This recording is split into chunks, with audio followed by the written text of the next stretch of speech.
Hey there, everybody. Thanks for joining me for another one-man review. Today I've got a new book from Bulligan Press by the artist Brigitte Hai, I believe is how the name is pronounced. This is called A Night Ride to the Day, and really blew me away. I was excited about the book just upon seeing the art style. It looks like it's hand painted with gouache or acrylics or something like that, but then there's some spots where it looks like maybe it is some digital painting later in the process, or maybe it's entirely digital. I don't know. But it's a really nice kind of fresh feel where I feel like I'm seeing an artist who's just doing their own thing and isn't basing it too much in like how comics are supposed to look or anything like that. It seems like a combination of a lot of influences. You can see that right out the gate. Story-wise, we're being introduced here to the main character, Izzy, and Izzy feels like they're being haunted by their dead father. And you get some of that content right out the gate where Izzy's being dropped off by somebody, and they're saying, are you sure you're gonna be okay? I can come get you, pick you up later. Saying, no worries, my father will be there. And like really early, I mean, this is page 3, you're getting kind of an intense moment of writing like that, where he's like saying, this is like the most my father's ever been there potentially. It's like jumping really into the deep end of the emotional content right out the gate. And I like that. It really gets me drawn into the story. One of the things I'm noticing as I went through looking at trying to figure out if this was made physically or not, are there's these moments where it looks like this perfect dot pattern. Looks like it might be something that's being put in digitally, but also when I look really closely, it looks like this might be something that the artist is like stamping on physically. So I don't know. There's enough in here that feels like physical materials when I get up and look close at it. And then there's these strange elements I can't tell either way. So I like that. I like when I'm like not sure what's going on in the art, but it adds up to a beautiful look. Part of what is really effective about that look is the artist is able to get some really interesting, beautiful color effects throughout because they're not so bound by line. A lot of the work's just going on in color and shape, and I quite like that. Here you see Izzy out like meeting this character who is out trying to commit suicide, sees the car burning, and the two of them are going to sync up and like influence each other's night. And they say, okay, we're going to like get to the morning at least. So in this long night, no one will die.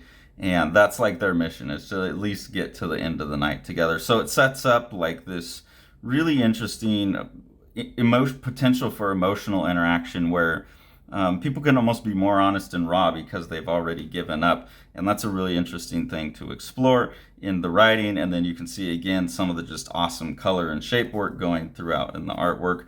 I don't want to say too much about the rest of the emotional ups and downs of the story and what the characters find out. I think like this is a book I really highly recommend. I don't want to give new spoilers.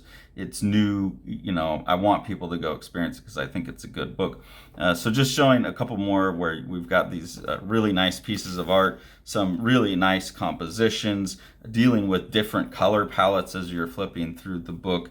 Here you can see that they've headed into a big city area, and there's a lot of interesting interactions with her within this piece here. And here you see the character, this guy saying about Izzy, I want to take her to her mother tomorrow morning to see a doctor or something. But just for tonight, please just let her keep searching. So these characters are developing a caring relationship with each other, and like kind of by meeting each other or saving each other to some extent.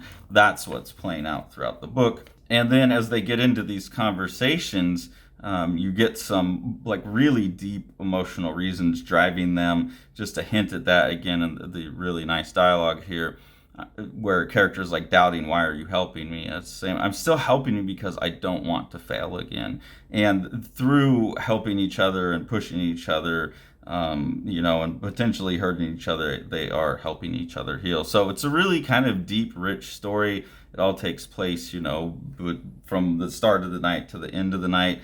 All of that night stuff, like you can see as I'm flipping through, is just letting all of that color play happen. So adds up to just a really, really lovely, pretty short book. It's about 90 pages long. And yeah, this is the kind of work that I want to read more of, emotionally mature writing, people who have influences that I recognize, but are also mishmashing so many different things and are kind of unbound by the traditions of how comics are supposed to look and be made. That really excites me. So I think Bulligan Press is doing some really nice things. These two books that I've got from them recently have me really excited. I think it's a company that definitely deserves more support, and some really great artists that deserve support. And hopefully we'll see more work by artists like Brege Hay. House on Fire by Matt Battaglia is a just gorgeous book where Matt's kind of making an emotional response to the years of COVID and wrapping that into a sci-fi dystopian future that really the sci-fi dystopian's backgrounded, and you're focused on the emotional journey of two characters in a really beautiful way. And then that's enhanced by Matt's like really awesome, loose, kind of Paul Popish dry brush work.